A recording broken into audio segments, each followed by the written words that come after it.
جی ناظرین، بریک کے بعد خوش آمدید. گفتگو کا آغاز کرتے ہیں. اپنے پینل کا تعارف کراؤں گا. میرے ساتھ اسٹوڈیو میں موجود ہیں سینیٹر ظفر علی شاہ صاحب، آپ رہنما ہیں پاکستان مسلم لیگ نواز کے. ان کے ساتھ تشریف رکھتے ہیں طارق عظیم صاحب، آپ فارمر پارلیمنٹیرین ہیں، پی ایم ایل آزاد گروپ سے تعلق ہے. آپ دونوں کو پروگرام میں خوش آمدید. شاہ صاحب، گفتگو کا آغاز آپ سے کرتے ہیں. کس طرح سے دیکھ رہے ہیں آج سپریم کورٹ میں بحث ہوئی ہے، اعتزاز احسن صاحب نے بڑے دلائل پیش کیے ہیں، بڑی لمبی چوڑی بحث کی ہے. اب آپ کس طرح سے دیکھ رہے ہیں ساری صورتحال کو؟ اس ساری صورتحال کو تو جناب جس دن سے N R O streak down ہوا ہے، سپریم کورٹ نے کیا ہے، اس دن سے دیکھ رہے ہیں. اور پھر پرٹیکولرلی اس کے بعد دیکھنا شروع کیا ہے کہ جب بار بار سپریم کورٹ آف پاکستان، جو کہ ایک apex court of the country ہے، وہ ایگزیکٹو کو، سٹنگ پولیٹیکل پاور کو کہتی رہی ہے کہ جناب ہمارے اس احکامات پر عمل کرو اور سوئٹزرلینڈ کو برائے مہربانی خط لکھو. لیکن پچھلے 2-2.5 سال سے عرصہ گزر گیا ہے کہ وہ اس کو وائلیٹ ہی کرتے آئے ہیں اور ٹالتے آئے ہیں اور عمل درآمد نہیں. کون وائلیٹ کرتے آئے ہیں؟ Executive, chief executive of the country, جو یوسف Raza Gilani, who is facing the music now. لیکن آج بیرسٹر اعتزاز احسن نے جو سپریم کورٹ میں بحث کیا، وہ کہتے ہیں جی پرائم منسٹر کو تو کبھی براہ راست سپریم کورٹ نے کہا ہی نہیں کہ خط لکھیں. لا سیکرٹری کو، اٹارنی جنرل کو، پروسیکیوٹر جنرل کو، چیئرمین نیب کو آپ کہتے رہے ہیں، مجھ تک تو کمیونیکیٹ ہی نہیں ہوا. وہ کہتا ہے اب ان کے اس آرگومنٹ میں کتنی فورس ہے یا نہیں ہے، میں پروڈیوس نہیں کرنا چاہتا کیس، چونکہ میرا خود اس پروفیشن سے تعلق ہے. دس وے آر دیٹ وے، یہ no between it is between the court and the contemnor کہ وہ کیا اس آرگومنٹ کا کتنا کچھ ہوگا یا نہیں ہوگا.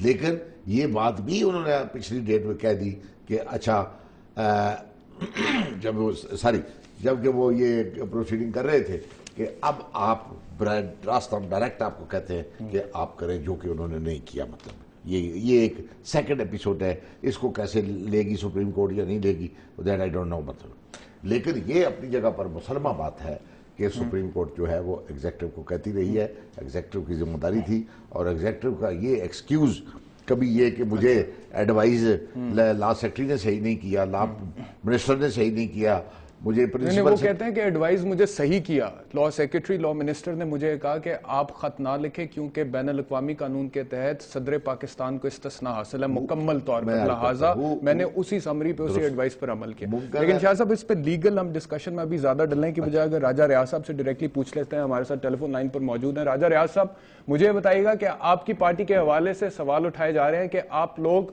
ملک سے زیادہ اپنی پارٹی سے وفاداری کرنے پر تلے ہوئے ہیں، یہ درست ہے؟ جی، پاکستان پیپلز پارٹی جب سے بنی ہے اینٹی اسٹیبلشمنٹ ہے، اور اسٹیبلشمنٹ کے لوگ اس پر ہمیشہ الزام لگاتے رہے ہیں جی. لیکن ہمیں پاکستان کے عوام کی حمایت حاصل ہے اور رہے گی. جہاں تک میرے محترم شاہ صاحب میرے لیے قابل احترام ہے، پاکستان کا آئین پاکستان پیپلز پارٹی نے بنایا، متفقہ آئین ہے، اور جو کچھ اس میں حرام زادگیاں آمروں نے کی تھی اس کو اب آ کے اس حکومت نے جناب صدر آصف علی زرداری کی قیادت میں مکمل طور پہ باقی سیاسی جماعتوں کی تعاون سے دوبارہ اصلی حالت میں واپس لائے. اچھا، مجھے ایک بات بتائیں راجہ صاحب. میری بات سن لیں، پہلے میری بات سن. اچھا چلیں جی، سنائیں. اس آئین میں جو ابھی 73 میں بنا، پھر اس میں تبدیلیاں ہوئی، اب اصل حالت میں آیا، اس میں واضح لکھا ہے کہ صدر کو امیونٹی حاصل ہے. اب آئین، اچھا راجہ صاحب، میں آپ کو یہ محنت نہیں کرنی پڑے گی اگر آپ ایک سیکنڈ کے لیے میری بات سن لیں. آپ جو کہہ رہے ہیں نا کہ آئین میں واضح طور پر لکھا ہوا ہے کہ صدر کو استثناء حاصل ہے under article 248 of the constitution. آپ کے جو لائر ہیں سپریم کورٹ میں بیرسٹر اعتزاز احسن، وہ تو اس پہ ریلائے نہیں کر رہے، اس لیے آپ ٹاک شوز میں بھی اس کا حوالہ نہ ہی دے تو بہتر ہے. وہ کہتے ہیں ہم آرٹیکل 248 پر ریلائے نہیں کر رہے، ہم بین الاقوامی قانون میں جو استثناء حاصل ہے اس پر ریلائے کر رہے ہیں. جی دیکھیں جی، وہ وکیل ہیں بڑے ماشاءاللہ، پاکستان کے جو صف اول کے وکلاء ہیں ان میں سے ہیں، وہ ان کی رائے یقیناً محترم ہے.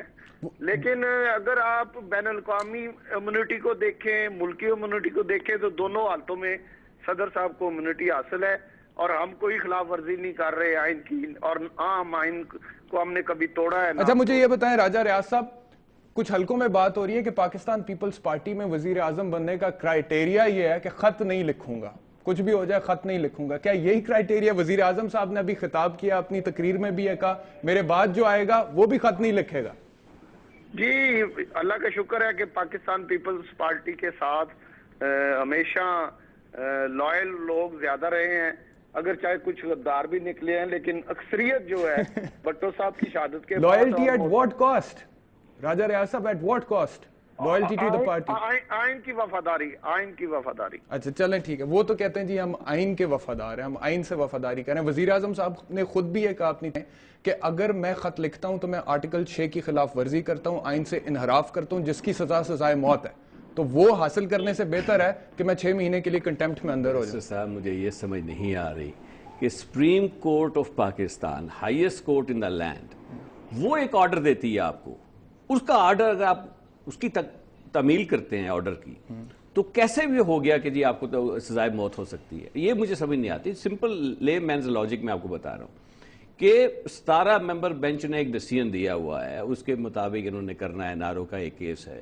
اس کے علاوہ جو آج کہہ رہے ہیں کہ جو آپ یعنی کہ توہین عدالت کا چل رہا ہے، وہ سمپل سی بات ہے۔ پہلے انہوں نے آرگومنٹ کری کہ جی ہمیں ایڈوائس غلط دی گئی، آج کہہ رہے ہیں کہ جی تو اس کا تو کیس بنتا ہی نہیں پرائم منسٹر کے ساتھ اس کا۔